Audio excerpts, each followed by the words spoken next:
आगाह कयो मां पंजे गुलामन जी वनी मदद कया जेड़ा की तेड़ा तब मुंजा होया हुजूर अलैहिस्सलातु वस्सलाम जन ईंदा बाह जहन्नम जी भड़कंदड़ हुंदी हुजूर अलैहिस्सलातु वस्सलाम जन जेडी मल ईंदा महबूबन करीमन जे आमद सा ओए बाह जा आड़ा उजामी विंदा वो जेडी मल करीब पहुंचंदा दिसंदा तो ओए मानू आन बराबर जा जिस्म बाह में जली जी कारो कोयलो थी विंदो आ ई उन जा जिस्म कारा बनजी चुका हुंदा जेरी मल महबूबन ते उनन ते नजर पौंदी रड़ करे चोंदा या रसूल अल्लाह महबूब असा जी मदद फरमायो हिन बाह जहन्नम जी मां असा के तहां का सवा पियो को कढण वारो कोने हुजूर अलैहिस्सलातु वस्सलाम जन अल्लाह जे दरबार में सिफारिश कंदा हबीबन करीमन के हुक्म थींदो महबूब जिए तू चवंदे तिए मां रब कंदुस हुजूर जन उनन के वठंदा उनन के उन जा जिस्म जलियल कारा बणियल हुंदा महबूब सोना उनन के वठी हौज़े कौसर ते आणींदा हौज़े कौसर ते आणे उनन के कौसर में वेंजारींदा तो उन जा जिस्म रोशन थी पौंदा उनन के कौसर जो पानी पंजे पाक हथन सा प्यारींदा तो उनन जा ओए दर्द दुख परेशानियों सब लही विंदियूं महबूब सोना वठी उनन के जन्नत में पहुंचाईंदा हाँ जैसी या सिफारिश थी तेसी ते खुदा जाने केतरो अरसो उनन के वो अजाब जहन्नम दी बाह जो हुंदो हाँ वदा दुख जी ते हिकड़ी घड़ी भी केडी दुखी हुंदी आ दुख जी हिकड़ी घड़ी केडी असियतनाक हुंदी आ मुजा दोस्तों मिसाल के पेट में सूर पवे चंदा दा जबल जेडी रात आ कट जे ही नथी रात गुजरे तो मैं को तबीब दिसा को डॉक्टर का दवा वठा अदा रात कट जे ही नथी जबल जेडी रात आ हाँ वो मुजादा एकड़ो खसी सूरड़ो पेट में पोए तो असा की केडी रात दुखी लगी कटबी आ पर अदा जेकी ये जहन्नम जी बाह में जलंदा उन जो हाल छा हुंदो कू अनफुसकुम व अहलीकुम नारा पान भी बचो पंजे बच्चन के पंजे घर वारन के जहन्नम जी बाह का बचायो किए बचंदो जने दिलबर नबी जे दर्जा गुलाम थींदा हां जेके नमाज न पढ़ंदा आयो से नमाज पढ़ो जिना जे वेझो न वणो वला तकरबु जिना जिना जे वेझो न वणो छो त यो बुरो फेल आ बुरी वाट आ बेहयाई जी वाट आ इने का पान के बचायो पर वो अल्लाह ताला फरमाए तो वला तकरबु वेझो न वणो वेझे वणन में राज इयो आहे त यानी एड़ा जेकी कम आहिन जन्मा जिना जी वेझड़ाए पथे उन्हन का बची वणी जी मसलन टीवी दिसण हाने टीवी जेका है उन में औरतूं बेहयाई सा अधो उघाड़न लिबासन में वे नचन बीठियूं थियूं इतो ही तो बेहयाई जो रस्तो खुले तो न मुझा दोस्तों जेकने पराई औरतुन के दिसंदो बदनिगाही कंदो इतो बेहयाई जो रस्तो खुलंदो तेजे करे एड़ी जाय ते जिते गुनाह जी जो इम्कान हुजे वो रस्तो ही छडे दियो समझो था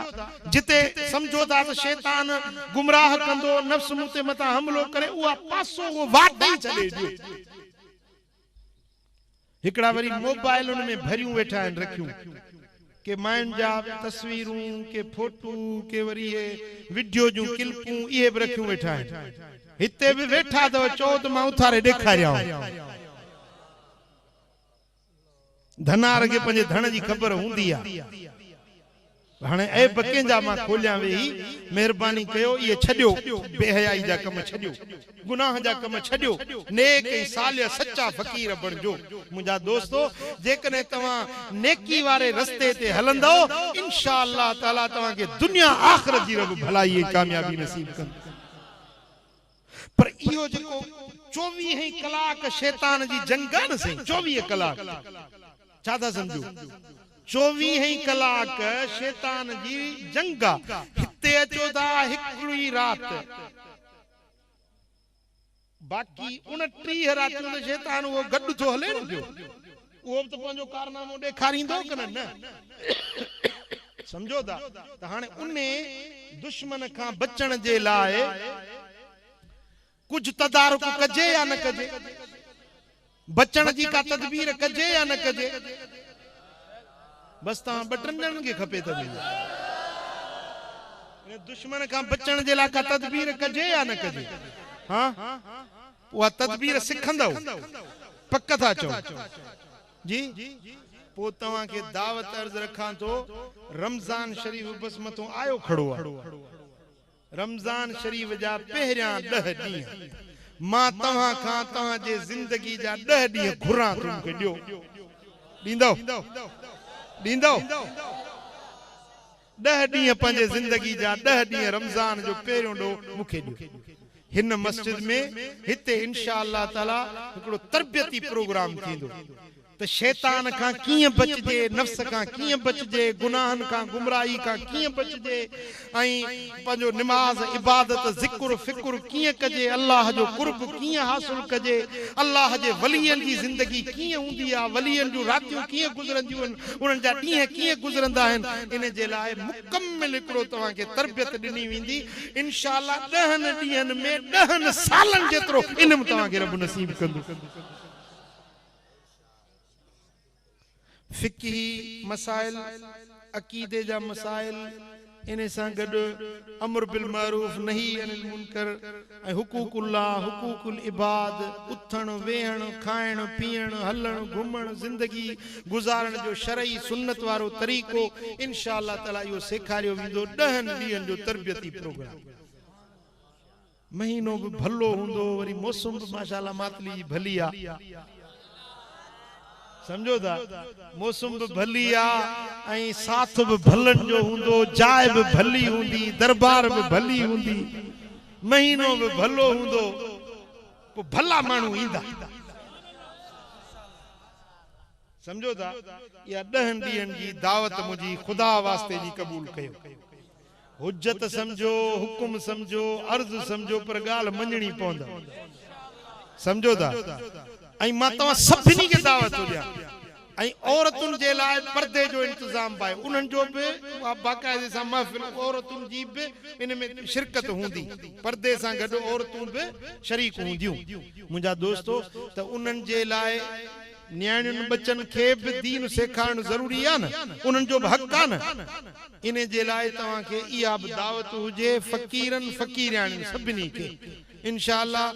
नंगर भी तव्हांखे खाराइबो, अदा हंध बिस्तरो भी तव्हांखे मिलंदो ऐं समझो त तव्हांखे दीन सुन्नत ऐं शरीयत जी राह भी सेखारी वेंदी। मुंहिंजा दोस्तो मुफ़्त में, ॾन बि न चंदो बि न, तव्हांखो कुझु वरितो कोन वेंदो। पर मां ईअं थो चवां, जे तव्हांखे भाड़ो न आहे त भाड़ो भी मां तव्हांखे ॾींदुसि। वरी चवंदो त साईं असां वटि घर जो अकेला आहियूं, वॾा घर जा आहियूं, घर में ख़र्च पको 10 ॾींहं साईं पोइ केरु ॾींदो? तव्हां मूंखे चओ इंशाअल्लाह उहो घर जो 10 ॾींहनि जो ख़र्च भी मां तव्हांखे ॾींदुसि। हाणे अहिड़ी सॼण पाइजी ॿियो को सलाह तव्हांखे ॾींदो? हा, इहा मां तव्हांजी ख़ैर ख़्वाही थो कयां, तव्हांजे फ़ाइदे जो सॾु थो ॾियां। छो त अबे खे पंहिंजे बच्चनि सां प्यार हूंदो आहे, चाहींदो आहे त मुंहिंजो बच्चो शर ॾुखियो ॾींहुं न ॾिसे। ऐं चाहियां थो त तव्हां दुनिया में बि सुखिया हुजो, जन्नत में बि मुंहिंजे मिठे मोहम्मद जे पाड़े में हुजे, रब तव्हांखे ॿिन्ही जहाननि जे ॾुखनि खां बचाए। इहा सॼण पाई जी सलाह मञो, इन महफ़िल में शरीक थियो, इहा तव्हांखे ख़ुदा वास्ते जी दावत। ऐं उन खां पोइ वरी मथियों जेको महीनो हाणे बीहंदो शाबान शरीफ जो 15 शाबान जी रात इंशाअल्लाह दिलबर आबाद मोरे में अजीम शान शब बेदारी, पूरी रात नवाफिल थींदा, ज़िक्र अज़कार थींदा, सही मुंहिंजा जागबो अल्लाह जे अॻियों दुआऊं घुरबियूं, रब खे रिझाइण जी रात। इहा बि तव्हांखे दावत हुजे। समझो था, अल्लाह तबारक व तआला जल्ले शान क़बूल कंदो। बाबा ये दावत